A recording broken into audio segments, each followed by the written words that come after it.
নমস্কার,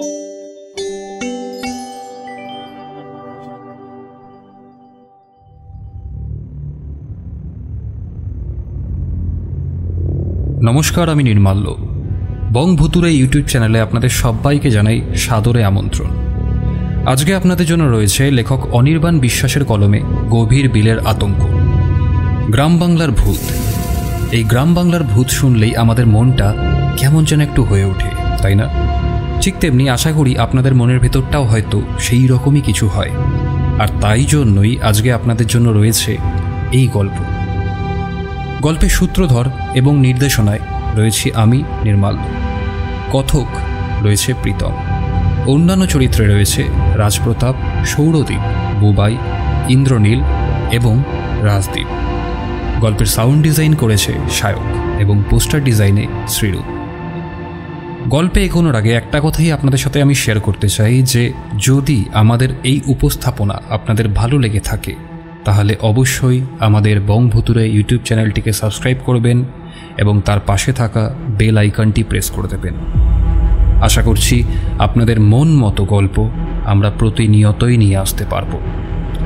চলুন তাহলে শুনে নেওয়া যাক আজকের গল্প, গভীর বিলের আতঙ্ক।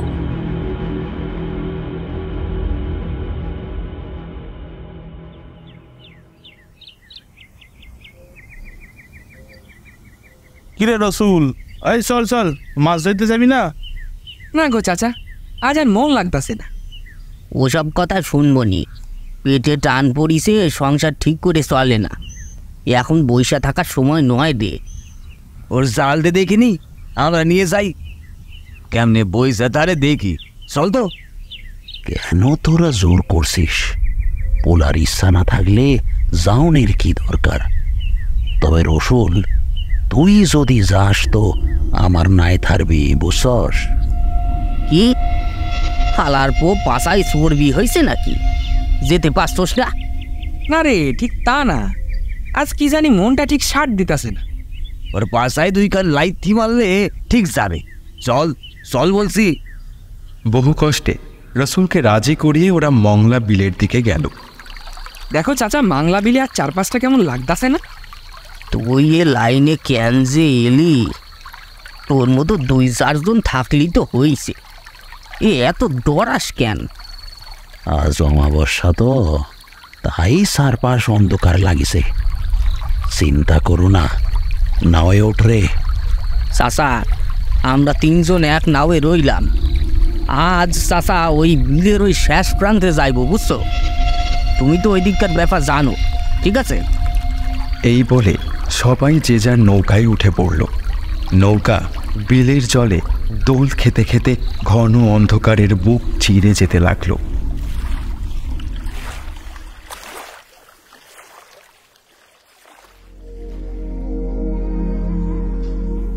মনসাপুর একটা ছোট্ট গ্রাম। এ গ্রামে সর্বসা করলে গোটা 50 জন মতো লোক থাকে। এ গ্রামের 2 দিকে বিশাল 2 বিল আছে, আর একদিকে গভীর জঙ্গল। সেটা আবার ওই একটা বিলের একদিকটা ঘিরে রেখেছে। ওই বিলের পিছনে জঙ্গলের পাশে আরও একটা ছোট্ট গ্রাম আছে। ওই গ্রামে কয়েক ঘর জেলে থাকে। অবস্থা বিশেষ ভালো নয়, কোনো মতে চলে যায় আর কি। তবে সবাই গরিব হলেও আনন্দেই থাকে। নিজেদের মধ্যে খুবই হৃদ্যতা আছে, তবে ইদানিং জলে মাছ ভালো উঠছে না।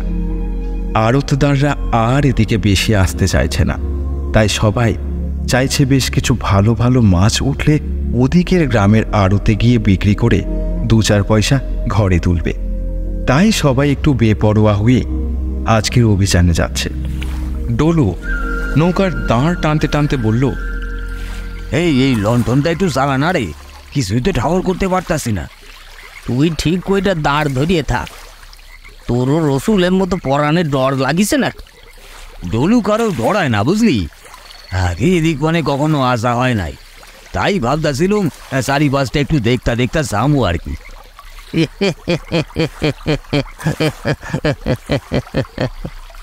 দেখ জগা, চারিপাশের এই অন্ধকার লন্ঠনের আলোয় দেখবো, বুঝছস? হ্যাঁ, তুমি আমার একাই মুখ ভাবছস নাকি? হ্যাঁ, ওর পরাণে এখন একটা ডর লাগিছে গো। ইরে রসুলকে বল, তোর নিজেরই পয়সা ফাইটে যাচ্ছে, সে কথা কর না। তোরা এমনিতেই জ্বালাইতাছিস, আমার বলাটাই ভুল হয়েছে। আমি আর কিছুই কইব না, ঠিক আছে যা।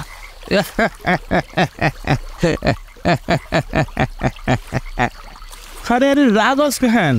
তোর লাগে একটু মস্করা করতেছিলাম আর কি। চাচা, ওই রসুলটা কোনো কাজের না, ওরে ক লন্ঠনটা জ্বালাতি। কিরে রসুল, তোর এখন থেকে আর কাঁপতেছে বুঝি? সুলেমান ঠিক কইছে গিয়া, বুঝলি রসুল, তুই লণ্ঠনটা জ্বালা দেখি। তুমিও চাচা ওদের কথা শুনতাছো? ওরা খালি আমার পিছে পড়া থাকে, তুমি তা জানো নি? না রে রসুল, এই আধারে কি কিছু দেখা যায়? ওরা আমার নাও যদি হারায় ফেলে, তাই জন্যই তো তবু লণ্ঠন জ্বালানোর কথা কইছি রে। এই আলো দেখা ওরা আমাগো পিছু পিছু চলে আসবো, বুঝছস? রসুল কারণটা বুঝলেও ওদের আদেশ মানতে খুব একটা রাজি ছিল না। তবে ওই গফুর মিয়াকে খুবই শ্রদ্ধা করে ও, তাই ওর কথাটা সে ফেলতেও পারছিল না। তাই সে অনিচ্ছা সত্ত্বেও লণ্ঠনটা জ্বালিয়ে নৌকাতে ঝুলিয়ে দিল।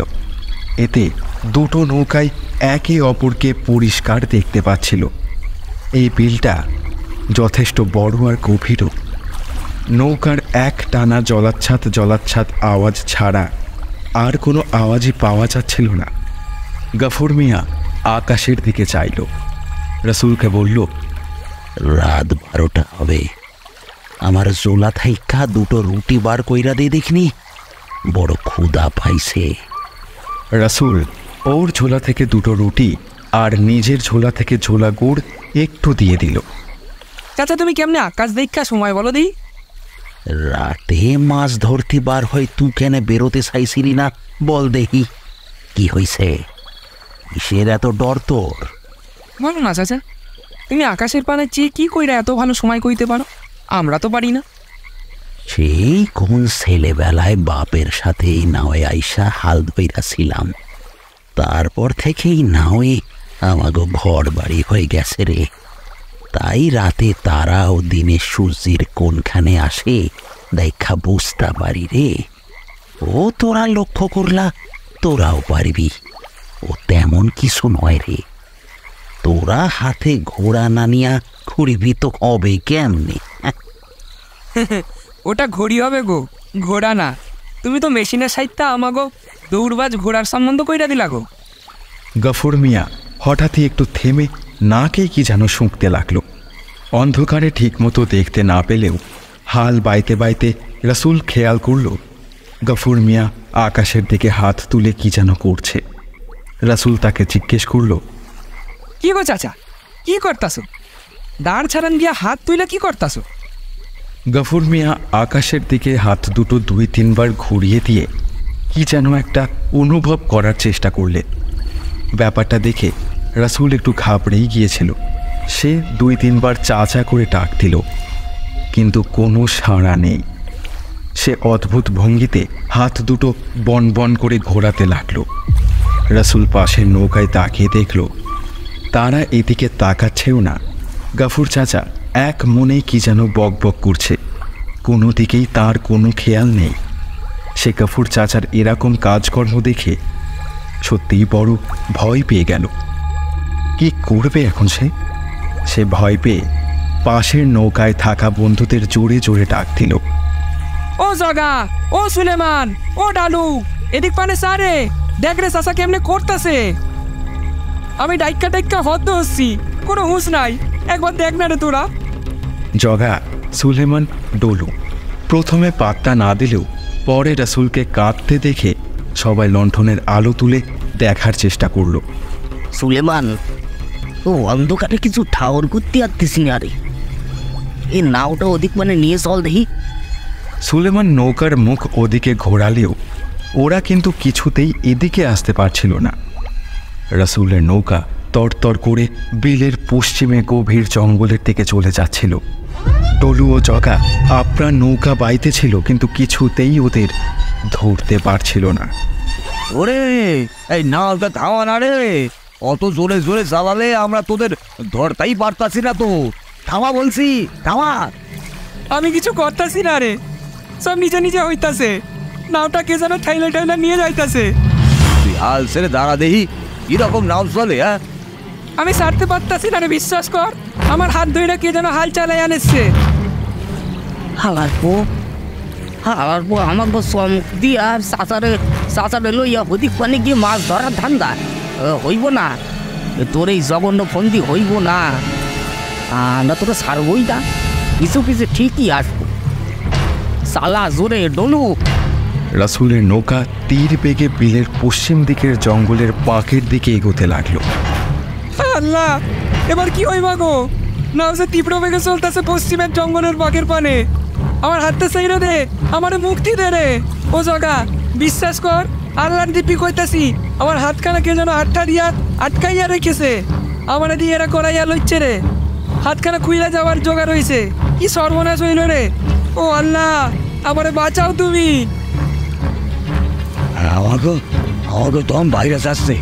একবার তোর হাতের কাছে পাই, তারপর আল্লাহর কসম তোর পিঠা সাল সারাইয়া মাছ বাইজা খাবো।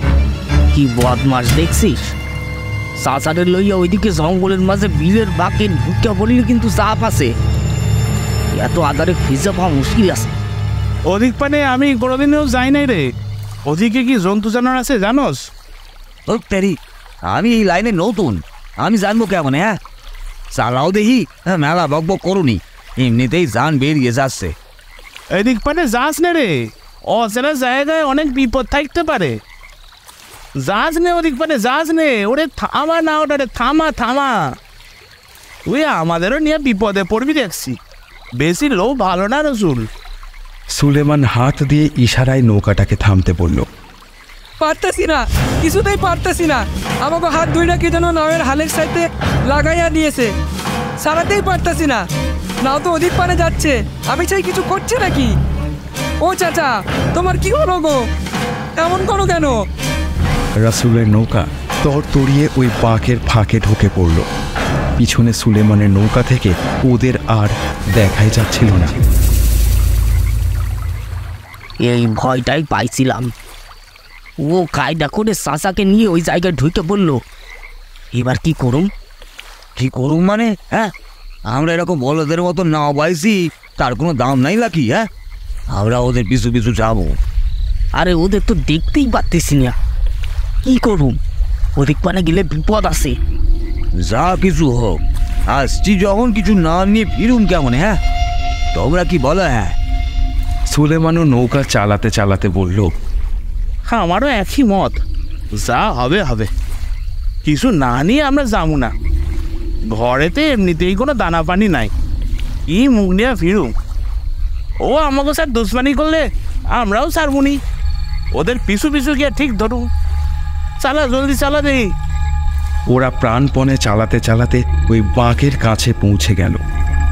সুলেমান, দাঁড়টা জোরে যাইবা রাখছি। এ তোরা ওই টানেই ঘোড়া দেখিনি? হে আল্লাহ, তুমি দেখো। সবাই আল্লাহর নাম স্মরণ করে নৌকা স্রোতের টানে ভাসিয়ে দিল। নৌকা বাঁকের মুখে এসে তীব্র গতিতে বিলের পশ্চিম দিকে ঢুকে গেল। নৌকা টলমল টলমল করতে করতে শেষে গিয়ে ঠিক হলো। এদিকে ভয়ঙ্কর অন্ধকার, দুপাশ গভীর জঙ্গলে ঢাকা। বিলটা খুব একটা চওড়া নয়, বড় বড় গাছপালা বিলের মাঝ বরাবর চলে গিয়েছে। ওদের নৌকা তীর বেগে এগোতে থাকলো। হ্যাঁ রে ডলু, এত জোরে নাও যাইতেছে, কিছুই তো দেখতে পাচ্ছিস না। সামনে যে কি আছে বোঝাই যায় না। কি করি বল দেখি? কিছুই করার নেই, চালে যা। আমি শুধু আলার পোটারে খুঁজতেছি। আলারে পাইলে এইখানেই ওরে পুইতা ফেলুম, কেউ জানতেও পারবি নি।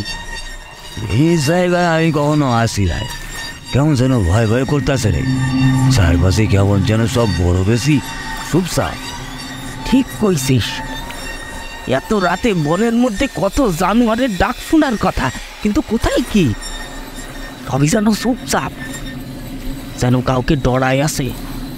ওরা দুজনেই দুজনের দিকে চেয়ে চিন্তিত হয়ে পড়ে। ওরা উভয় সুলেমানকে ব্যাপারটা বলতে গেলে সে ঝাঁঝিয়ে উঠে বলে, তোর মতো ভীতু ডিমের সাথে কোনো অভিযানে যাওয়াটাই বেকার। তোরা কোথায় ওদের নাওটারে খুঁজবি, তা না ভয়ে ভয়ে মরতেছে। সি সি সি তোগো লাজ নাই রে, চালা জলদি চালা। ওরা চুপ করে তাড়াতাড়ি নৌকা চালাতে লাগলো। সুলেমান চারপাশে নজর রাখছিল। তার মাথায় এখন আগুন জ্বলছে। কিছু দূর এগিয়েই ওরা দূরে জমাট অন্ধকারের মধ্যে একটা আলো দেখতে পেল। সুলেমান ওদের বলল, ওইখানে আলো চলতেছে, মনে হচ্ছে রসুল বেটা ঘাঁটি গেড়ে বসেছে। চুপচাপ গিয়া ওকে ধরুম, বুঝছস? ওরা সবাই মাথা নেড়ে সায় দিল। মনে মনে একটা বেশ আনন্দ হচ্ছে ওদের। সামনে গিয়ে রাসূলকে আচ্ছা করে গাল দেবে। কিছু দূর যাওয়ার পর বোঝা গেল ওটা যতটা কাছে ভেবেছিল ততটা কাছে নয়। ওরা যতই কাছে যাচ্ছিল আলোটা যেন ক্রমশ দূরে চলে যাচ্ছে। ওরা জোরে জোরে নৌকা চালিয়েও কিছুতেই ওর নাগাল পাচ্ছিল না। জগা হাঁপাতে হাঁপাতে বলল, ওরে আর যে শরীর চলতেছে না। হ্যাঁ, আলোটা চালু আমাকে দেখে পালায় যাইতেছে। কি করি ও সুলেমান? আমি সারুম না, আর একটু কষ্ট কর, প্রায় ধৈরাই ফেলছি। সবাই চালাতে চালাতে আর একটু এগিয়েই ওরা দেখল বিলটা যেন দুই ভাগে ভাগ হয়ে গিয়েছে। ডান দিকে চওড়া বিল, ডান দিকটা ক্রমশ জঙ্গলের মধ্যে ঢুকে গিয়েছে, আর সেই আলোটা ওই দিকেই যাচ্ছে। ও সুলেমান, আমরা কি করুম রে এখন? গভীর বনের মধ্যে ঢোকাটা কি ঠিক হইব? রসুলের অন্য কোনো মতলব নাই তো? মোরা 300 জোয়ান মরদ আছি, ও একা কি করব? আরে বুঝছস না, ও আমাকে চকমা দিতে চাইছে, তাই তো আমাদের সঙ্গে এরকম খেলা খেলতেছে। খেলা যখন খেলবি তো আমরাও রাজি, আমরাও খেলি কেন, বেশ মজা হবে রে। তারপর জগার দিকে চেয়ে বলল, তোরা কথায় কথায় তো ডরাস কেন বলতো? ওইদিকে চাইয়া দেখ, কি রকম একটা যেন অন্ধকার ঢাইকা রাখছে। ওখানে ঘন জঙ্গল আছে, তাই এরকম লাগতেছে। অন্ধকারে বনের মধ্যে কুয়াশা মতো থাকে। দেখো কাণ্ড, ও তো ভয় করলে চলে নাহি। না রে সুলেমান, ভালো করে দেখো দিক পানে। ও ঠিকই কইছে, একটা জমাট অন্ধকার যেন ঘিরিয়ে রাইছে। ভালো করে দেখ দেখি। হ্যাঁ, রসুল ময়রা ভূত হইয়া আমাকে পুড়াইয়া খাবো। তোর মাথাটা আগে খাইবা, বুঝছস? ভালার পো একসাথে আইসা আমার মাথা ছিবয়। আচ্ছা, তোরা এসব কাজে আসিস কেন বল দেই? এসব কাজে সাহস লাগে, বুঝছস? জিগর লাগে, জিগর। অত ভীতু হইবা তো বউয়ের আসলার তলায় গিয়ে ঘুমা না। খালি পেটে ঘুমো আইব না, বউ লাইতে আমার বার করে দেবো। জগা ও ডলু একটু দনমন করে একে অপরের দিকে দেখল, তারপর বলল, ঠিক আছে, চল দেখি। শোন জগা, ডলু, সাহসে না খুলায় তো তোরা এখানে খাড়া থাই। মুই একাই যাইছি, আমার পেটের টান আছে, আমার যেতেই হবে। এতে জান থাক কি না থাক, তোরা নাম, আমি যাইছি। আমাকে পেটের টান নাই, আমার বউ বাচ্চা নাই, তুই কি কোস? হ্যাঁ, আরে পেটের টান না থাকলে কেউ কি এত রাতে নাওয়ে সরে? এই রাক্ষসে বিলে এত গভীর পানি আসে? আমারও বাড়িতে বুড়ি মা, বউ বাচ্চা আছে গো। কদিন ভালো কইরা যাওয়া কাপড় দিতে পারি না। ছেলেবিলাদের আমার মতো মুখ্য বানানোর কোনো ইচ্ছাই নাই গো। আরে মোরা গরিব, মগো এত বিচার করলে হইব না। মোদের যে করিও কামাইতে হইবে, জানের ভয় করলে হইবে না। এইসব ভাবে বড় লোক, মোরা নই। মগো জানের ঝুঁকি নিয়েই কামাইতে হইবে, এটা ভালো করে ভেজায় ঢুকিয়ে রাখ। ওরা দুজনেই মাথা নাড়ল। সুলেমান নৌকাটা এবার জঙ্গলের মধ্যে বিলের দিকে এক টানে ঘুরিয়ে দিল। একটা বড় গোত্তা খেয়ে নৌকাটা আবার সোজা হয়ে বনের একদম গা ঘেঁষে এগোতে থাকলো। ভাই লোক, বনের মধ্যে থাইকা সব দ্বিধাদ্বন্দ্ব সাইডা ফেললা, এক মনে চলো। আর মনে রাখস, যেরকম ঘটনাই ঘটুক না কেন, আমরা এক হইয়া কাম করুম। সবাই মাথা নেড়ে সায় দিল। নৌকা বনের পাশ দিয়ে ওই আলো অভিমুখে চলতে থাকলো। ক্রমশ ওরা সেই জমাট অন্ধকারের সামনে এসে পড়ল। সকলেরই ভয় লাগলেও কেউ কাউকে কিছুই বলছিল না। ওদের নৌকা সেই জমাট অন্ধকারে প্রবেশ করতেই সকলের গায়ে ছ্যাঁক করে ঠান্ডা একটা হাওয়া যেন এসে লাগলো। কিরকম ঠান্ডা লাগতেছে না? হ্যাঁ, আমারও লাগিতেছে। তুই অবাক হওয়ার কি আছে শুনি? বনের মধ্যে কখনো আলো বাতাস কিছু আসে না, তাই এনে ঠান্ডা স্যাঁতস্যাঁতে ভাব লাগবই। এতে ঘাবড়ানোর কিছু নাই, বুঝলি? জোরে চালা রে, জোরে চালা। ওরা মাথা নাড়লেও বুকের মাঝে একটা ডুগডুগি বাজছিল। যাই হোক, নৌকা চড়েই এগোতে লাগলো। সামনে সেই জমাট অন্ধকারের জন্য ভালো করে দেখা যাচ্ছিল না। ওরা আলোকেই অনুসরণ করে এগোচ্ছে। আলোটা যেতে যেতে হঠাৎই যেন থেমে গেল। ওরা মনে হয় থেমেছে, আমরা কি করব এখন? সুলেমান ভালো করে চোখের ওপরে হাত দিয়ে দেখে বলল, জোরে চালা, আমরা থামু না, তাড়াতাড়ি গিয়া ওদের ধরবো। চালা, জলদি চালা। ওরা আরও জোরে নৌকা চালাতে লাগলো। ক্রমশ ওরা নৌকার কাছে এসে পড়ল। যতই ওরা কাছে আসছিল ততই চারপাশটা আলোক উজ্জ্বল হয়ে উঠতে লাগলো। অত দূর থেকে এই ঘন অন্ধকারের জন্য কোনো কিছুই ভালো করে ওরা দেখতে পায়নি। কাছাকাছি এসে ঘন জঙ্গলে এত আলো দেখে ওরা একটু চমকেই গিয়েছিল। এটা তো শুধু লণ্ঠনের আলো মনে হতিছে না, কি ব্যাপার বল দেখি? ঠিকই কইছস, ব্যাপারটা একটু অদ্ভুত ঠেকিছে। কি রাসুলি, তুই কি কস? সুলেমানেরও ব্যাপারটা বেশ অদ্ভুত লাগলেও সে মুখে বলল, আগে নৌকার কাছে চল, তারপর দেখুন কি ব্যাপারটা। ওরা নৌকার একেবারে কাছে এসে নৌকার কাছে নিজেদের নৌকা ভেড়ানোর পরে জগা আর ডলু নেমে ওই নৌকায় দৌড়ে উঠল।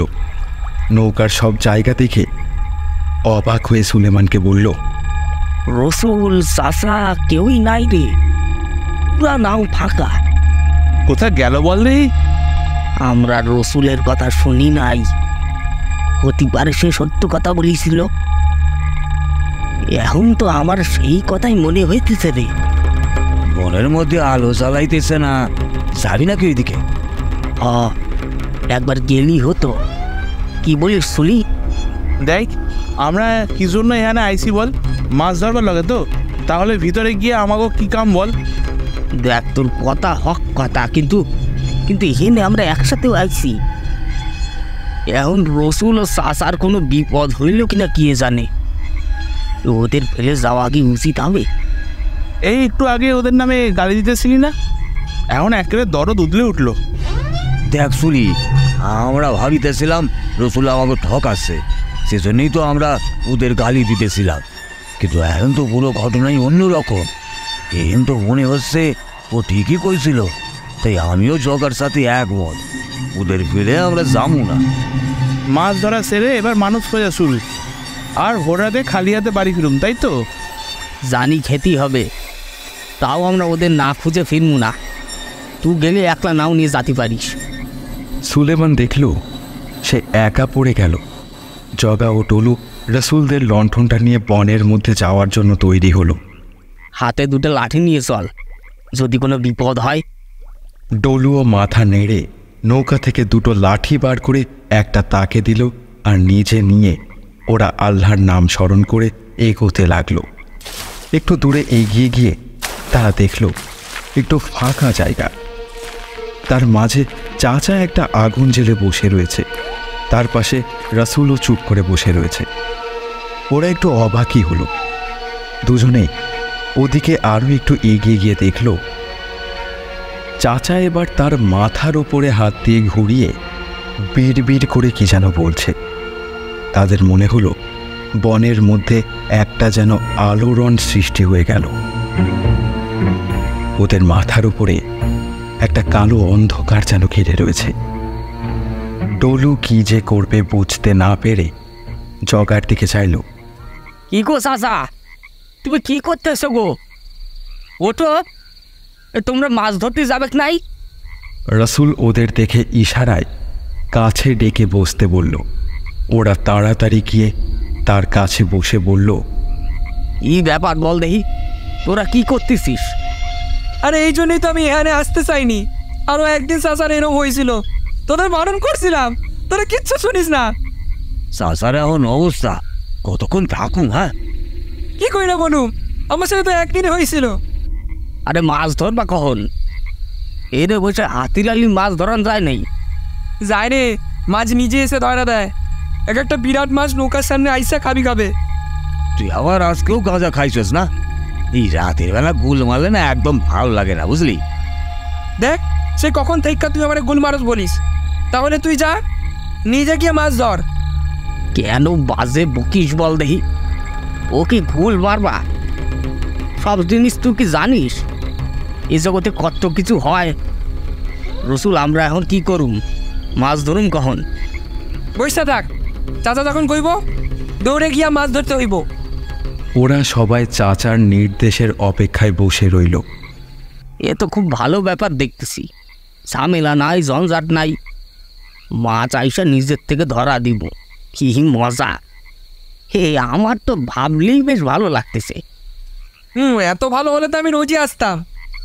ও চাচা, জলদি করো দেখি, অনেক রাত হইল আর ভালো লাগে না। ডলুর কথা শুনে হোক বা নিজে থেকেই হোক, চাচা একটু স্থির হয়ে মাথাটা নিচু করে বসল। তারপর একটা বিকট ঘর ঘরে গলায় কি যেন বলে উঠল। আরে কি বললো বল দেখি? ও চাচা কি বলে বলো দেখি? চাচা নিজের হাতটা মাথার উপরে গোল গোল জোরে জোরে ঘোরাতে লাগলো, আর মাথার উপরে কালো অন্ধকারটা যেন টর্নেডোর মতো ওপরে ঘুরতে ঘুরতে ওপরে উঠতে লাগলো। সেই অন্ধকারটা চারপাশে দ্রুত ছড়িয়ে পড়তে লাগলো। অন্ধকারটা ভালো করে দেখলে ওর মধ্যে থেকে কিছু ধোঁয়ার কুণ্ডুলির মতো মাথা যেন বেরিয়ে এসেছে, আর সেইগুলো গোল গোল মাথা নাড়তে নাড়তে থাকলো। ডলু ভয় পেয়ে গিয়ে বলল, ওইগুলো চাচার মাথার উপরে অন্ধকারের মধ্যে কি সব যেন মাথা দেখা যাচ্ছে রে, ভালো করে দেখছে। জগা ওপরের দিকে চেয়ে বলল, ছাড় দেখিনি তো, যত সব মনের ভুল। মাথার উপরে একটা অন্ধকার দেখতেছি, হক কথা, তবে আর কিছু নাই। রসুলও সব দেখছিল, কিন্তু সেই কোনো কথা বলল না। চাচা মাথা ঘোরাতে ঘোরাতে হঠাৎই বলল, নদীর ঘাট ধইরা মিনিট 10 গিয়া দেখবি বিলটা একটু বাঁক নিছে, উহানেই মাছেরা গোত্তা মারিছে। যা, জলদি যা, ভাগ হিয়াছে, ভাগ ভাগ। আরে চল চল জলদি, নাহলে আর পামু না। সে রাসুল আর ডোলোর হাত ধরে টানতে টানতে নদীর ধারের দিকে নিয়ে গেল। সেখানে গিয়ে সুলেমানের সঙ্গে দেখা হয়। সে তখনও কোথাও যায়নি। ওদের ওভাবে ছুটে আসতে দেখে সে অবাক হয়ে দাঁড়িয়ে রইল। সুলেমান, তুই আসিস, ভালো হইছে। শোন, জলদি ওদিক পানে চল। কেন, ওদিকে কি আছে? চাচা কইছে ওদিক পানে গেলে 20 স্তর মাছ পাবো, জলদি চল। সুলেমান হাল ধরে বসে গেল। ওরা সবাই মিলে দাঁড় টানতে লাগলো। নৌকা বেশ তরতরিয়ে চলতে লাগলো। কিছুটা দূর যেতেই বিলটা আবারও বেশ বাঁক নিয়ে জঙ্গলের ভিতরের দিকে ঢুকেছে। চারপাশে বেশ গভীর একটা জঙ্গল। বেশ গভীর জঙ্গল আছে বটে। এত গভীর জঙ্গলের মধ্যে ঢুকা এই মুহূর্তে ঠিক হবে না। উড়োই ভিতরে ঢুয়া। চাচা বলছে এ রসুলও তো দেখিছে, বড় বড় মাছ ঘাই মারিছে, তাই না রসুল? আগের বার তো তাই হয়েছিল, এইবার কেমনে জানবো? চালা চালা রসুল, জলদি চালা। এবার আর ছাড়বো ক্লাই, কতদিন ভালো মাছ পাই না। পাশের গ্রামে গিয়ে ওই মহাজনটাকে বিক্রি করুন, ও ভালো মাছের ভালো দাম দেয়।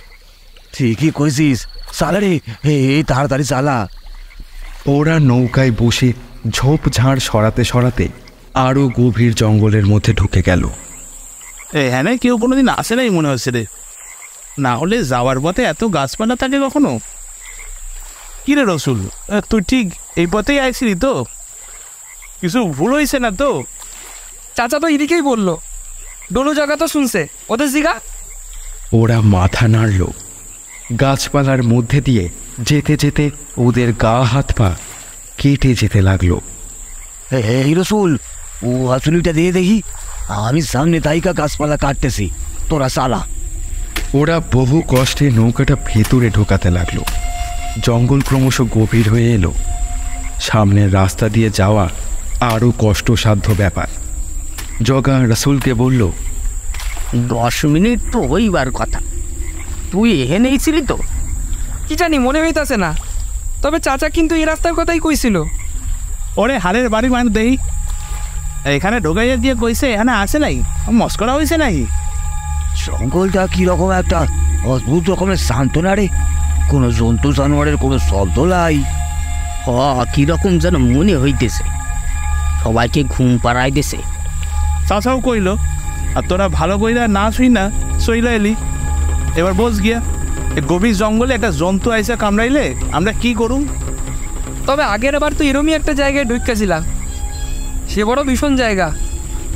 চারপাশে এখানের মতন কোনো শব্দ নাই, সামনে ছিল গভীর জঙ্গল। আমি আর চাচা তো মধ্যে দিয়ে কোনোভাবে চলতেছিলাম। হঠাৎ বনের মধ্যে শোষো কইরা আওয়াজ হইতে লাগলো, আর ঝোড়ো হাওয়ার মতন বইছিল। বনের মধ্যে একটা কালো অন্ধকার আমাদের ঘিরা ছিল, সে বড় ঘন অন্ধকার। একটা অদ্ভুত ধরনের ঠান্ডা লাগছিল। মাছের কি হইল বল দেখি। বলছি আমরা কিরম ভাবতাছি। ওই পরিবেশে ওখানে থাকবো নাকি চলে যাব বোঝাই যায় না। চাচা ডেকেছিল, তাই আমরা ওর মধ্যে দিয়ে গিয়া এক জায়গায় দাঁড়ালাম। পাইলি কিছু?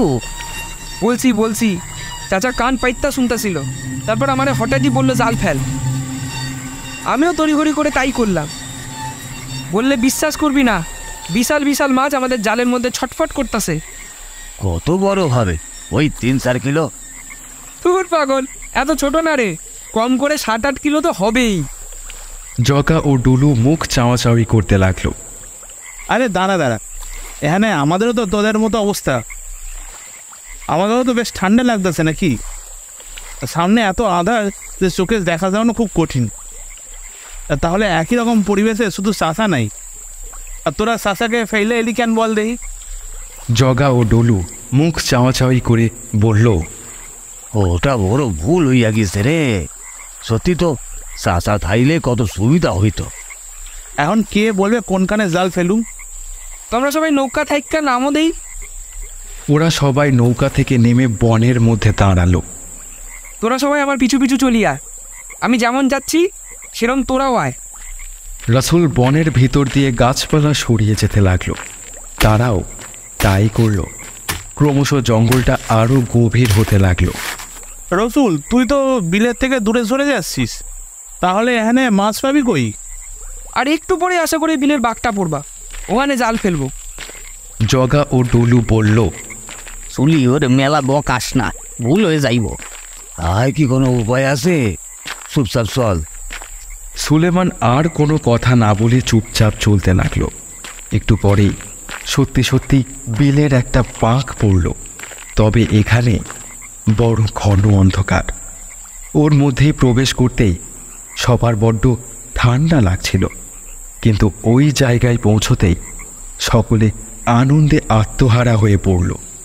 জগা ও ডলু তাড়াতাড়ি লাফিয়ে চলে গিয়ে বলল, এই তো সেই বাঘ, এখানেই তাহলে জাল ফেলি। হ্যাঁ সত্যি তবু আহের মতো অবস্থা। এখানেও ঘন অন্ধকার, বড় ঠান্ডা লাগতেছে, আর সামনেই সেই বিল খাসা। তারপর ওদের দিকে তাকিয়ে বলল, আর দেরি কেন, চল জাল ফেল জলদি। জগা ও ডলু জল ফেলতেই যাচ্ছিল। রসুল বলল, একটু দাঁড়িয়ে যা, একজন আসবে। ওরা অবাক হয়ে তাকালো। দেখল জঙ্গলের মধ্যে যেন একটা বড় ঝড় বইতে লাগলো।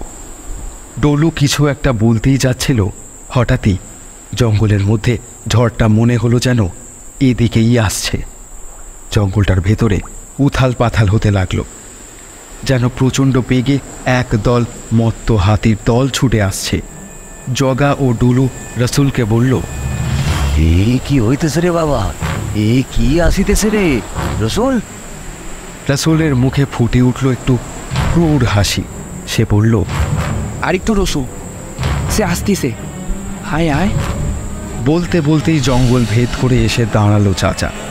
চাচাকে দেখে ডলুর কি হাসি। জগা তাকে থামিয়ে বলল, চাচা, তোমাকে তো একদম 24-25 বছরের যুবকের মতো লাগতেছে গা।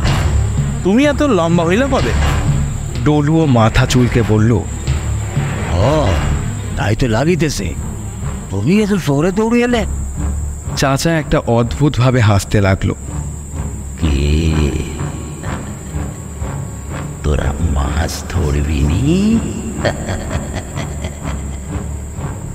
সুলেমান, ডুলু, জগার একটা কেমন ঘোর লেগে গিয়েছিল। তারা চাচার কথা শুনে স্তম্ভিত ফিরে পায়। তাই তো আমি কখন থেকে কইছি জলদি কর। চাচা তুমি আসে গেছো, আর কোনো চিন্তা নাই। বলো না চাচা, কোথায় জাল ফেলি? চাচা হাত দিয়ে একটা দিকে নির্দেশ দিলেন। ওরা সেইখানেই জাল ফেলল, আর বলতে বলতেই জালে টান পড়তে লাগলো। একবার জাল তুলতেই বেশ বড় সাইজের রুই কাতলা মাছ ধরা পড়ল। ওরা তো সবাই বেশ খুশি। কয়েকবার জাল তুলতেই ওদের নৌকা মাছে ভরে গেল। বাহ, এত মাছ আমরা কোনো দিনই ধরতে পারিনি। কি যে আনন্দ হচ্ছে না, পরানটা ভরিয়ে গেল। চাচা ও রাসূল হাসছিল। সুলেমান জাল গোটাতে গোটাতে বলল, বুঝলি রসুল, ওই চাচার হাসিটা আমার যেন কেমন একটু অদ্ভুত ঠেকছে। কীরকম যেন। আমিও দেখছি, ওসব লইয়া ভেবো না। মাছ পাইছি ব্যাস, অত ভাবনের কি আছে? হ্যাঁ, জাল গুটিয়ে ওরা সবাই আপাতত একটা নৌকায় উঠল। নৌকা টালমাটাল হতে লাগলো। একটা নাওতে সবাই কি হইব? কি করণ যায় বল দিই।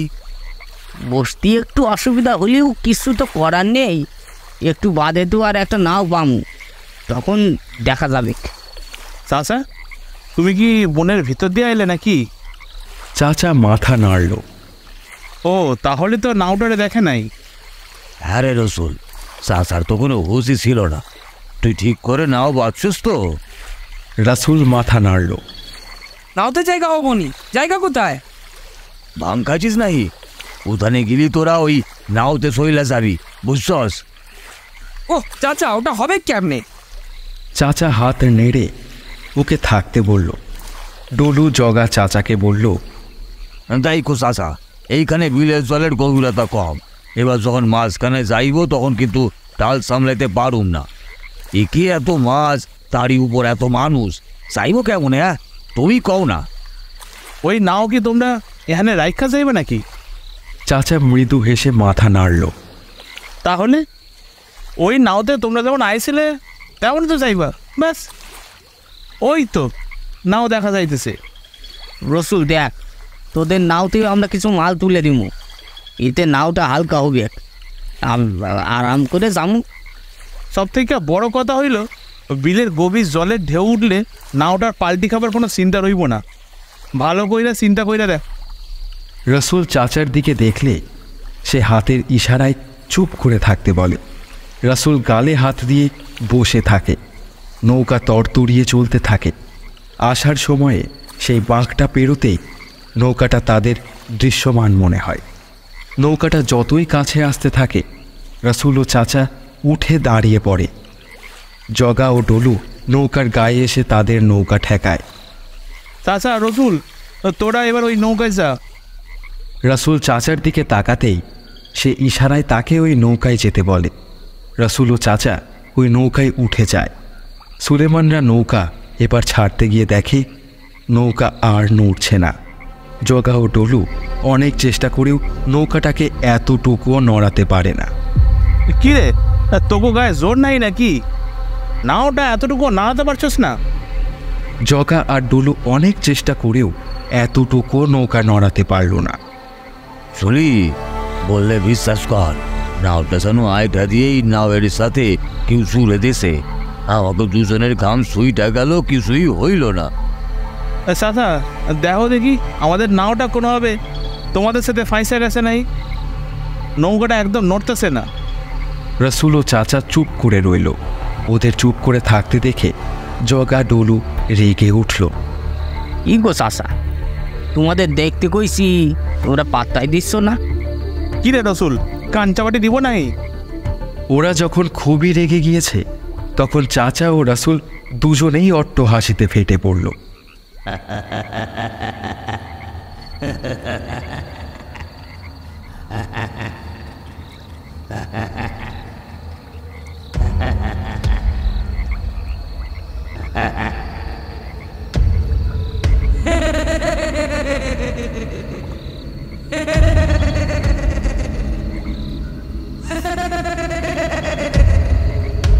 সুলেমান, জগা ও ডলু অবাক হয়ে মুখ চাওয়াচাওয়ি করতে লাগলো।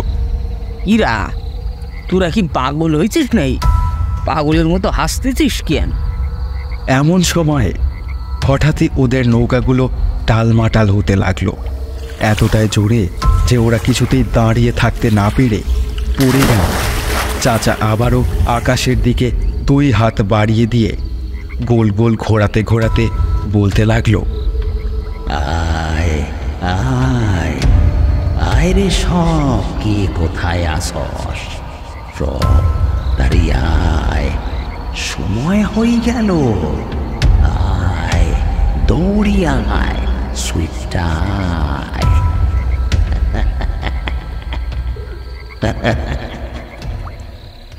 রসুলও হাততালি দিতে লাগলো। আয় আয় সবাই, সময় হইয়া গেছে রে। আর সঙ্গে সঙ্গে নৌকার ধারে কতকগুলো হাত দেখা গেল। ওরা সব নৌকায় উঠতে চাইছে। অন্ধকারে মুখগুলো ভালো করে বোঝা না গেলেও মুখের মধ্যে থেকে সাপের মতো জিভগুলো বেরিয়ে আসছে। ওদের ধাক্কায় নৌকা এক এক সময় মনে হচ্ছে উল্টে যাবে। ওরা চারিদিক থেকে ওদের ঘিরে ধরেছে, কোনো জায়গা বাদ নেই। জঙ্গলের মধ্যে থেকেও সব শয়ে শয়ে অদ্ভুত ধরনের জীব বেরিয়ে আসছে।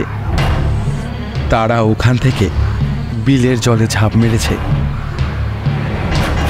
জগা, সুলেমান, ডুলু হাত দিয়ে ওদের তাড়ানোর আপ্রাণ চেষ্টা করছে, কিন্তু কিছুতেই কিছু হচ্ছে না। চারপাশের জঙ্গলের মধ্যে একটা অদ্ভুত ধরনের অন্ধকার যেন ওদের ঘিরে ধরেছে। আবারও বহু জীব যেন জলের মধ্যে থেকেও উঠে আসছে। তারাও এসে সবাই নৌকায় উঠতে চাইছে। সুলেমান, জগা, ডলু আপ্রাণ ওদের সঙ্গে লড়ে যাচ্ছিল, কিন্তু ওই ভয়ঙ্কর জীবগুলো ওদের নখ দিয়ে ওদের গায়ের চামড়াগুলো ছিঁড়ে দিতে লাগলো। ওরা যন্ত্রণায় ছটফট করছিল। চাচা, এটা কি হইল? আমাদের সাথে কেন তোমরা এরকম দুশ্মনী করলা? তোরা আমার বাবা চাচার পোলাকে মাছ ধরার নাম কইরা মাইরা গুম করিস নি? আমার বউকে রাতের অন্ধকারে ভোগ করে গলার টিপে মাইরা গাছে ঝুলাই দিয়েছিলিস। কইছিলিস আত্মহত্যা করছে। আমি সকালে এসে কাউকে বোঝাতে পারিনি যে ও নিজে মরেনি, ওকে মারা হয়েছে। তোরা আমাদের দোষ দাস, তোরা নৃশংস। তোরা জানোস না বন্ধু রাতে না থাকতে তোরা আমার বউয়ের সাথে ওটা করতে পারলি? শয়তানের দল। আরো গ্রামের লোকেদের তোরা মেরেছিস। তোরা খুনি। ওদের দেখ ভালো কইরা, ঈদের মধ্যে ওদের দেখতে পাবি। আজ তোদের কেউ বাঁচাতে পারবে না। ওদের কোনো বাঁচার উপায় নাই, উপায় নাই। সুলেমান, জগা, ডলু হাত জড়ো করে ক্ষমা চাইতে লাগলো। চাচা, রসুল, তোরা আমাদের এবারের মতো ক্ষমা করে দে। আর কোনোদিনও আমরা কারো কোনো ক্ষতি করুন না। সেই জীবগুলো ওদের গা থেকে রক্ত চাটছিল। চাচা আবার চিৎকার করে উঠল, কিরে হালাকো, ভয় লাগতেছে? ও ভয় লাগতেছে না? একবার ইদিকের মাছের সন্ধান পাইলে আমাদেরও লাশ এই বিলে ভাসায় দিতিস কিনা? কেমন লাগে? আমি কিচ্ছু করি নাই। আমি ওদের বারণ করেছিলুম, ওরা শোনে নাই। আমারে ছেড়ে দে ভাই। ও চাচা, তুমি শোনো আমার কথা। খুনির সঙ্গে যে থারে সেও খুনি, আর খুনের শাস্তি তোরা এবার ভাবি। অনেক দিন ধইরা আমরা তোদের পাকড়ানোর চেষ্টা করছি, আজ বাকে পাইছি। ছাড়ুন না, কিছুতেই ছাড়ুন না। ওরা ডুকরে চিৎকার করে কেঁদে উঠল। সবাই ব্যথায় আর আতঙ্কে চিৎকার করতে করতে বলল, আমাকে সাইডে দে ভাই, আমাকে সাইডে দে। আমাদের সাইডে দে রে ভাই, আমাদের সাইডে দে রে ভাই, সাইডে দে। এতদিনে আমার ভেতরে দিক দিক করে জ্বালা প্রতিশোধের আগুন নিববে। ওরা তোমাদেরও ছাড়বে না জানিস।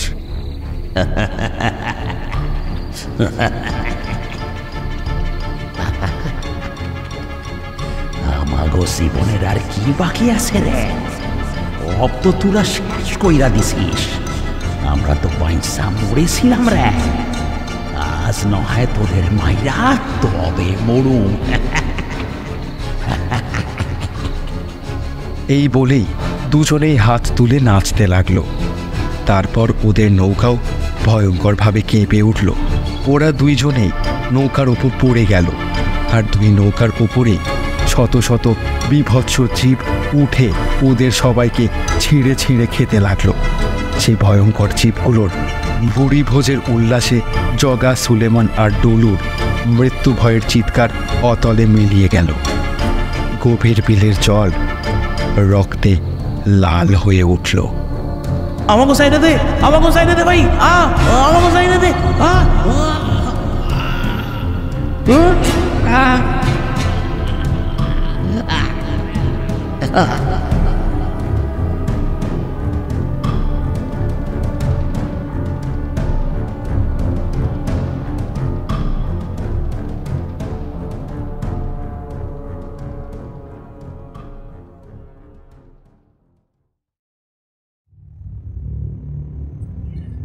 এতক্ষণ আপনারা শুনছিলেন লেখক অনির্বাণ বিশ্বাসের কলমে গভীর বিলের আতঙ্ক।